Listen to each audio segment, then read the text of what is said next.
On a cold and snowy night, 32-year-old skilled mechanic Ethan thought he was just having another ordinary evening in the remote town of Silvervale. He had just finished another day at his small auto repair shop, which he had built from scratch 3 years ago. Fixing everything from tractors to modern SUVs, he had earned the trust of the local community.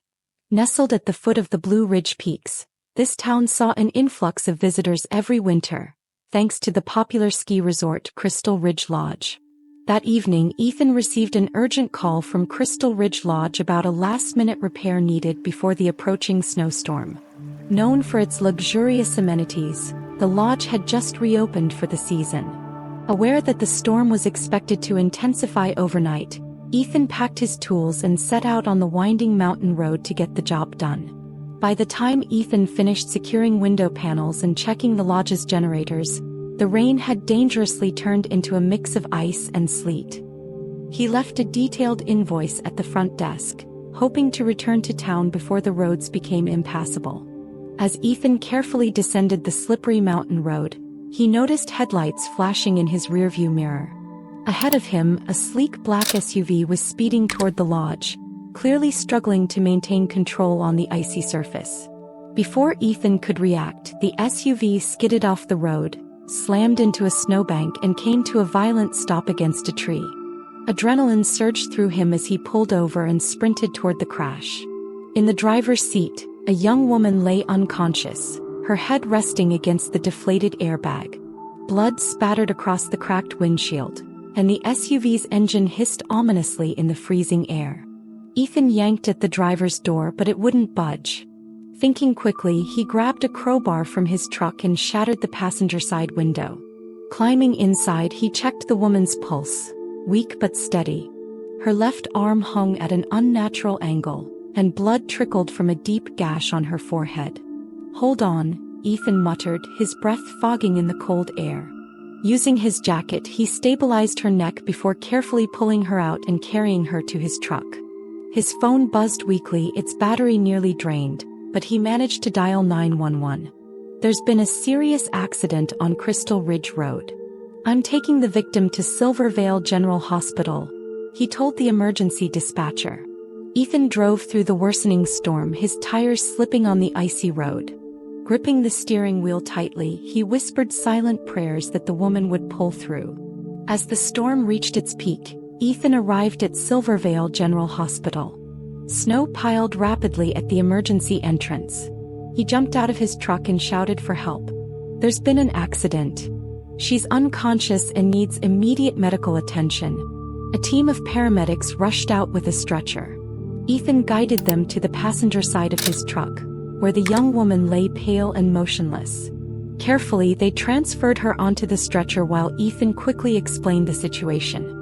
Her pulse was weak, possible fracture in her left arm and a head injury. The paramedics nodded and rushed inside, with Ethan following closely behind as they wheeled the woman into the emergency room. As they entered, a nurse stepped in front of him. "Thank you for bringing her in. We'll take it from here, but please stay in case we need more information." Ethan sank into a chair in the waiting area, his mind racing with worry. Who is she? What was she doing on such a dangerous road in this weather? He reached for his phone, only to find that the battery was completely dead. Frustrated, he glanced around, considering looking for a charging station. Just as he stood up to ask a nurse, the entire hospital plunged into darkness. Panic rippled through the hospital as murmurs spread among staff and patients. Emergency lights flickered but failed to fully illuminate the hallways. Ethan stopped a nurse rushing past him. "What's going on?" he asked. "The storm knocked out the power," she replied hurriedly. "And the backup generator isn't working." Ethan's instincts kicked in. "Where's the generator room?" "I'm a mechanic, I can help." The nurse hesitated, but before she could respond, a security guard appeared, flashlight in hand. "Follow me," the guard said. Ethan grabbed his toolkit from his truck and followed him through the dimly lit corridors down to the basement. The generator room was small and cramped, wires snaking along the walls, the faint smell of burnt rubber lingering in the air. Ethan crouched beside the generator, scanning the tangled cables. "It's an old model," he muttered. Looks like there's a short circuit and some burnt wiring. Can you fix it? The security guard asked anxiously. If you have spare parts, I'll need about 20 minutes, Ethan replied, already pulling tools from his kit. Working swiftly, Ethan replaced the damaged cables and reassembled the motor unit. Despite the cold air, sweat trickled down his forehead. Tightening the final connection, he exhaled sharply and said, "All right, try it now." The security guard pressed the start button. For a moment, the generator sputtered before roaring to life at full power. Throughout the hospital, lights flickered back on, illuminating the halls once more. Ethan let out a deep breath, feeling the tension ease from his body. The security guard quickly radioed the staff. "Generators up. Power is restored." Still feeling the adrenaline rush, Ethan made his way back to the waiting area. Approaching a nurse, he asked, "How is the woman? Will she be okay?" "She's still stable," the nurse replied. "But the doctors are continuing their assessment. It's going to take some time." Ethan nodded, though the answer did little to ease his concern. With his dead phone, he had no way of contacting anyone for updates. Frustrated, he borrowed a charger from the front desk and plugged his phone in. The moment his phone powered back on, he dialed Crystal Ridge Lodge. "I'm Ethan, the mechanic," he said. "There was a car accident on the mountain road. The driver is at Silvervale General Hospital right now. She might be one of your guests. Her family needs to be notified." The lodge staff took down details about the woman and her vehicle, assuring Ethan that they would investigate the matter. Ethan sat back down in the waiting area, eyes fixed on the emergency room doors. Outside, the storm still raged on, and every passing minute felt like an eternity. Time seemed to stand still as Ethan waited. Finally, a man in his early 50s burst through the hospital doors, his face pale with fear. His eyes darted around the room before he rushed to the reception desk. "My daughter, where is she? Is she okay?" he asked, his voice trembling. Ethan immediately realized that this was the father of the woman he had rescued. Instinctively, he stood up. A nurse quickly approached the man, gently trying to calm him. "She's stable now," the nurse said reassuringly.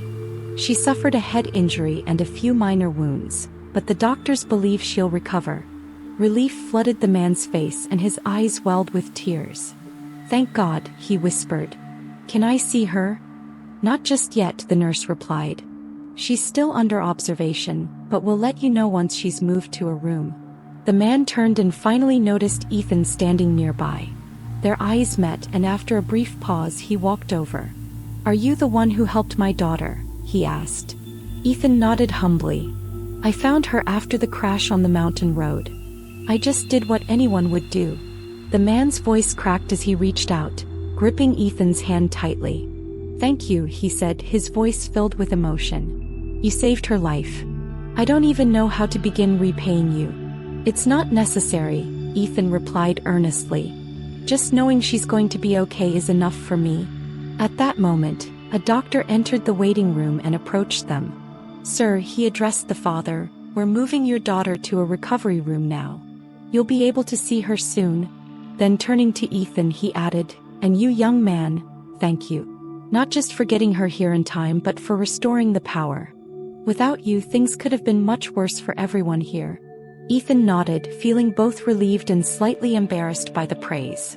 The man introduced himself as Thomas and placed a firm hand on Ethan's shoulder. "Tonight you didn't just save my daughter's life," he said. "You gave me peace of mind too.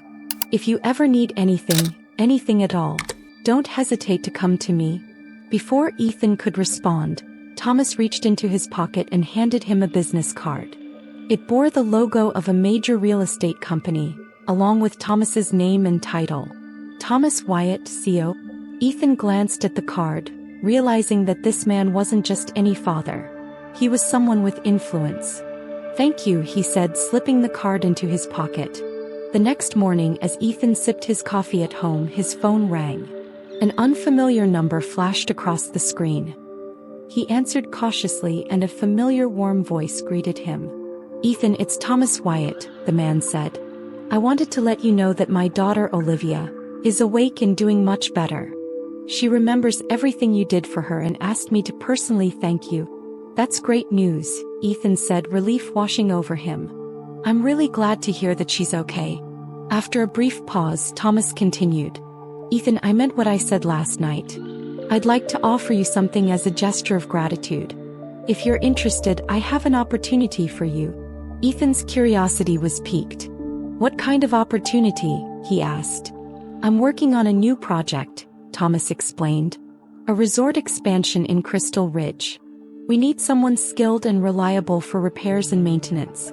I want to offer you the position. The pay is competitive and housing is included. Ethan was stunned. The offer seemed almost too good to be true. This is incredibly generous, he said, struggling to find the right words. It's well deserved, Thomas replied. Last night you went above and beyond, not just for my daughter but for everyone in that hospital. I want to give you the chance to take a step forward, just like you helped Olivia. Ethan took a deep breath. He thought about the years he had spent barely scraping by in his small repair shop and the dreams he had nearly forgotten. All right, he said finally. I'd be honored to accept.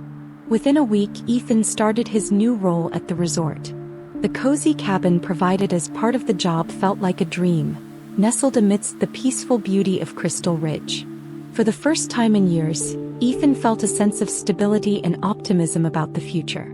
The life-changing night on the mountain road had left a lasting impact not just on Ethan, but on Thomas and Olivia as well. It was a powerful reminder of how a single act of kindness could ripple outward, transforming lives in ways no one could have predicted. If this story touched your heart, don't forget to subscribe to the channel, like this video, and leave a comment below. Have you ever had a similar experience? Share your story with us. We'd love to hear it. See you in the next story.